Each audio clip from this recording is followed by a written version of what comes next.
வணக்கம் and welcome back to my channel. இன்னைக்கு நம்ம சேனல்ல கருப்பு உளுந்துல ரொம்ப ஹெல்தியான ஒரு தோசை ரெசிபி தான் பார்க்க போறோம். இதுக்கு நம்ம மாவை புளிக்க வைக்கணும்னு அவசியம் இல்ல. நைட் ஊற வச்சா போதும். காலையில அரைச்சு நம்ம உடனே தோசை ஊத்திர வேண்டியதான். ரொம்ப ஈஸியான ஒரு ரெசிபி. அதே சமயத்துல ரொம்ப டேஸ்டியாவும் இருக்கும். வாங்க எப்படி செய்யலாம்ன்றத பார்க்கலாம். அரை கப் அளவுக்கு பச்சரிசி எடுத்துர்க்கேன். இத நம்ம ஒரு கப்ல சேர்த்துட்டு 2 டைம் கழுவிட்டு நைட்டே ஊற வச்சிரணும். அதே கப்லயே அரை கப் அளவுக்கு இட்லி அரிசி எடுத்துர்க்கேன். இதையும் நம்ம 2 டைம் கழுவிட்டு நைட்டே ஊற வச்சிரலாம். 1 டீஸ்பூன் அளவுக்கு வெந்தயம் எடுத்துர்க்கேன். இதையும் கழுவிட்டு அரிசி ஊற வைக்கும் பொழுதே வெந்தயத்தையும் ஊற வச்சிரலாம். அரை கப் அளவுக்கு உடைச்ச கருப்பு உளுந்து எடுத்துர்க்கேன். இதை 1 மணி நேரம் நம்ம காலையில ஊற வச்சா போதும். அப்புறம் அவல் 1 கப் அளவுக்கு அவல் எடுத்துர்க்கேன். இதை ஒரு 2 டைம் நம்ம தண்ணி ஊற்றி கழுவிட்டு 2 கப் அளவுக்கு தண்ணி ஊற்றி நம்ம ஊற வச்சிடலாம். இது 20 நிமிஷம் ஊறனா போதும்.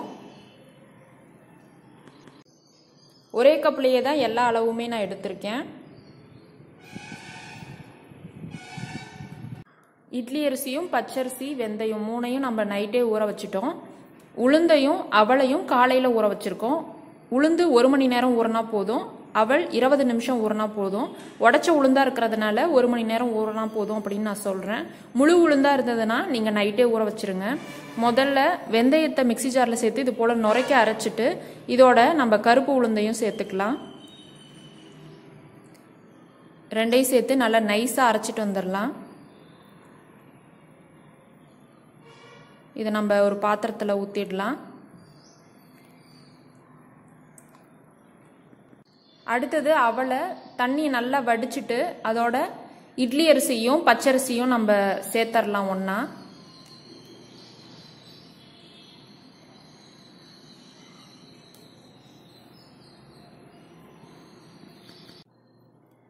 இதை பாதி பாதியா சின்ன ஜார்ல சேர்த்து நான் அரைச்சிக்க போறேன். இந்த தோசைக்கு தேவையான கல்லுப்பையும் இதோட சேர்த்துக்கலாம். இட்லி தோசைக்கெல்லாம் கொஞ்சம் மரமரம்னு அரைப்போம் இல்லையா, அந்த மாதிரி நம்ம அரைச்சி எடுத்துக்கணும். ஒரு பாதி அரைச்சி நான் ஊற்றிட்டேன் உளுந்தோட. இன்னொரு பாதி நான் அரைச்சி ஜார்லேயே வச்சுருக்கேன். எதுக்காகன்னு நான் சொல்கிறேன். துருவன இஞ்சி 1/2 டீஸ்பூன், 1/4 டீஸ்பூன் பெருங்காயத்தூள், 1/2 டீஸ்பூன் மிளகு, 1/2 டீஸ்பூன் சீரகம், ஒரு கொத்து கருவேப்பிலை எடுத்திருக்கேன். இன்னொரு பாதியை மிக்ஸி ஜாரில் சேர்த்து நைஸாக அரைச்சிட்டேன். அதோட இந்த மிளகையும் சீரகத்தையும் சேர்த்து ஒரு சுத்து விட்டால் போதும். மாவோட சேர்த்து இதை நைஸாக அரைக்கணும் அப்படின்ற அவசியம் இல்லை. அப்படியே நம்ம முழுசாவும் சேர்த்து மாவோட கலந்துக்கலாம். ஆனால் நம்ம இதை ஒரு சுத்து விடும்போது இதோட வாசனை ரொம்ப நல்லா இருக்கும், மிளகு சீரகத்தோட வாசனை. அதுக்காக தான் ஒரு சுத்து விட்டோம். இப்போ மீதி இருக்கிற கருவேப்பிலை பெருங்காயத்தூள் இஞ்சியும் சேர்த்துட்டு கொஞ்சமாக தண்ணி மிக்ஸ் பண்ணிட்டு கரண்டிலேயே நல்லா கலந்து விட்டு அந்த உளுந்து மாவோட சேர்த்துடலாம்.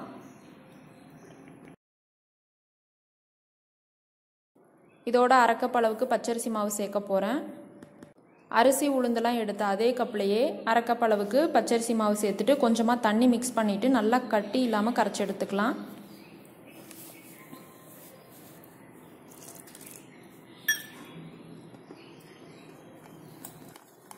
அரிசி மாவு சேர்க்கறதுக்கு முன்னாடி அதுலேயே கொஞ்சமாக தண்ணி விட்டு நல்லா கரைச்சி இதில் ஊற்றிட்டீங்க அப்படின்னா ரொம்ப ஈஸியாக இருக்கும்.